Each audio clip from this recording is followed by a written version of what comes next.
This is Eye on Africa, France 24's program focused on the continent. I'm Charlie James, filling in for Georgia Calvin Smith this evening, and these are our headlines. Sudan peace talks reconvene between the government and rebel groups. Both sides are expressing hope that a deal could be reached in the next 2 weeks. Cameroon's opposition leader Maurice Kamto back in the political arena 2 months after his prison release. France 24 asked him about his party's boycott of next February's elections. And South Africans continue to face power cuts as the state utility scrambles to repair flooded facilities. President Cyril Ramaphosa has stepped in to demand urgent action. But first, an overnight attack on a remote military post in western Niger has left at least 71 soldiers dead. The Defense Ministry has confirmed the death toll and said there are still some people missing as well. Islamic militants are suspected to be behind the ambush. This is the deadliest attack on the West African country's forces in living memory. A French military mission and a regional Sahel force have both failed to stop Islamic extremists from carrying out attacks across the region. A fresh round of peace talks kicked off Wednesday evening between the Sudanese government and rebel groups. Once again, they are meeting in South Sudan's capital of Juba. Negotiations to end years of conflict first began in October, and numerous rounds of talks mediated by the African Union have so far failed.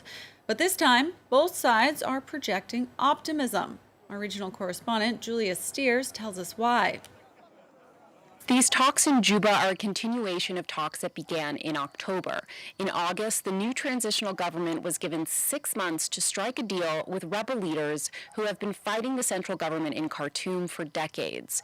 The rebel leaders come from areas like Blue Nile, South Kordofan, and Darfur, and their movements really grew out of a long-standing sense of marginalization and discrimination against the ethnic African populations there. Representing the government this week is Lieutenant General Mohammed Hamdan, known as Hemeti. Hemeti has been problematic as he's well known for leading the militia that perpetrated the genocide in Darfur, so it's significant that rebel leaders are sitting down with him. Equally, there's a real sense that justice for these populations cannot be served until there are no longer problematic figures like Hemeti in the government.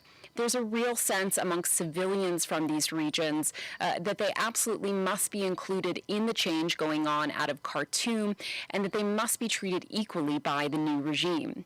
The practical issues on the table this week include power sharing and sharing the wealth of resources from these areas, as well as security and humanitarian access, which has been blocked for years. Regional diplomats say these talks are hugely critical in establishing democracy and peace in Sudan.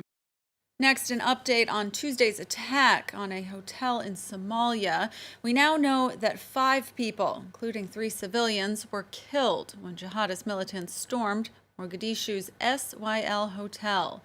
Police also said Wednesday that all 5 attackers died in the hours-long gun and grenade battle.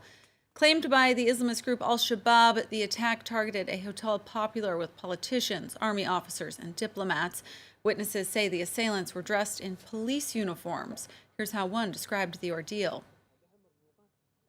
After evening prayers, we heard gunfire at the gate, and I ran and jumped off the wall.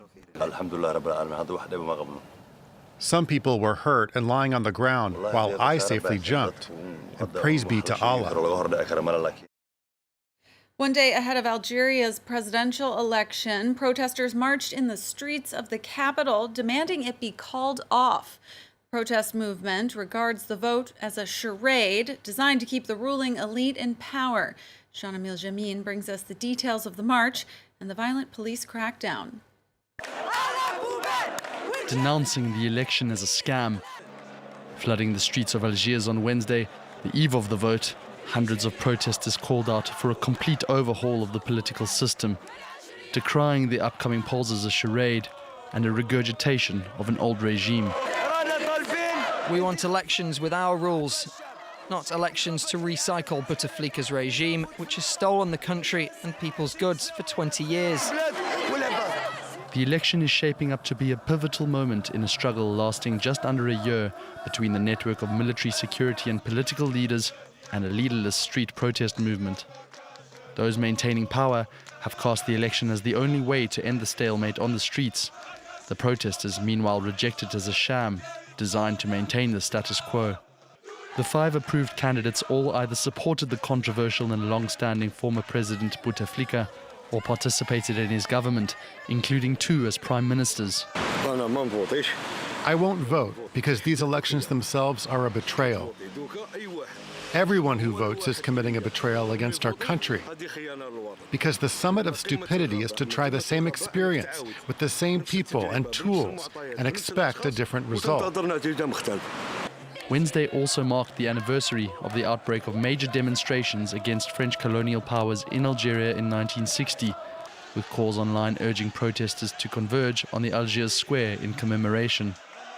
Police then used truncheons to hold them back near the Central Post Office, the rallying point of the Hirak anti-government protest movement since February. Nairobi's governor, Mike Mbuvi Sonko, has been granted bail by a Kenyan court. The decision was opposed by the prosecution, which argued it would likely obstruct the investigation. The flamboyant politician has been charged with corruption involving several $1 million of public funds. He denies all the charges. Sonko's case is the most high profile in the central government's crackdown on corruption. Graft has a hugely negative impact on the nation's economy and business investment. 2 months after his release from prison, Cameroonian opposition leader Maurice Kamto is back on the political scene, and he has announced that his MRC party will not take part in the February 2020 elections. Kamto says that the main reason for this is the ongoing crisis with the northwest and southwest Anglophone regions of Cameroon. This would exclude the 2 regions from the electoral process. He came to the France 24 studios earlier this evening, and we asked him if he supports a special status for the Anglophone region as proposed by the government. Nothing has happened, so nobody knows exactly what is the content of that special statute. In any case, I think that after 3 years of war in the northwest and southwest, 12,000 victims, people died.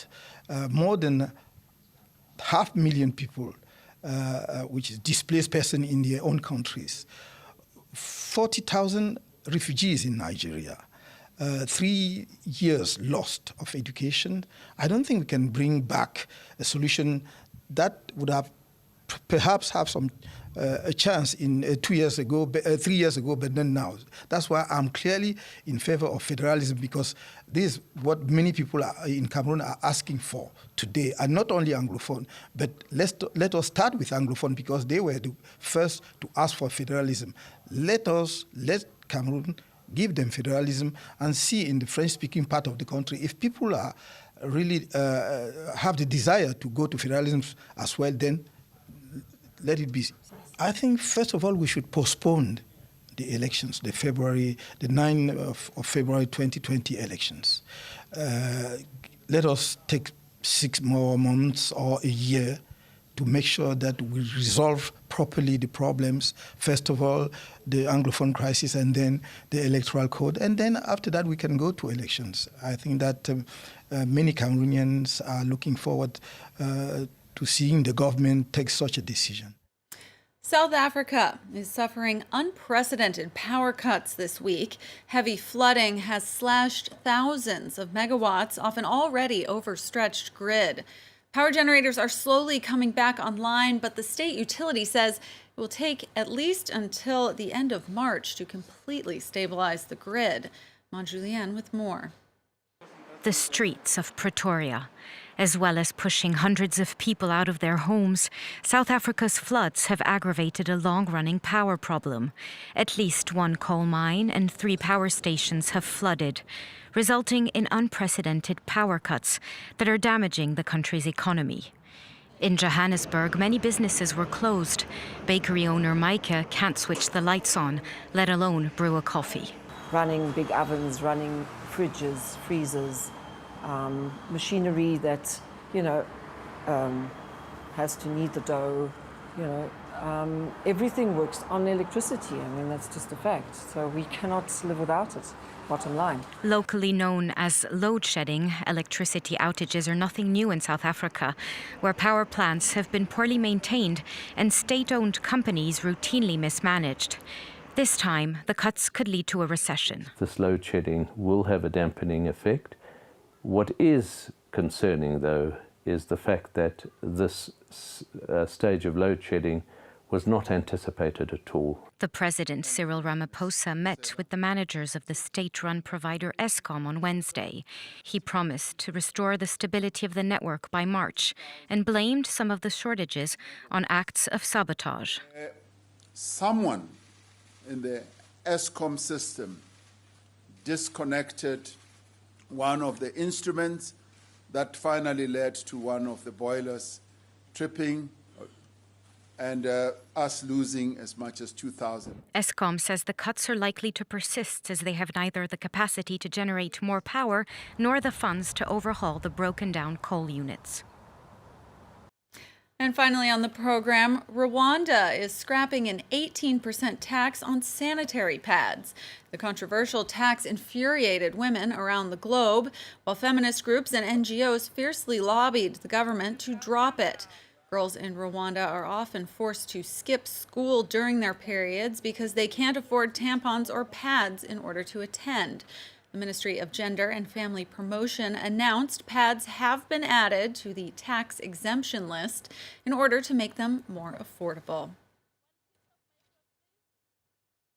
Thanks so much for joining us for Eye on Africa, and do stay tuned to France 24. More news coming up next.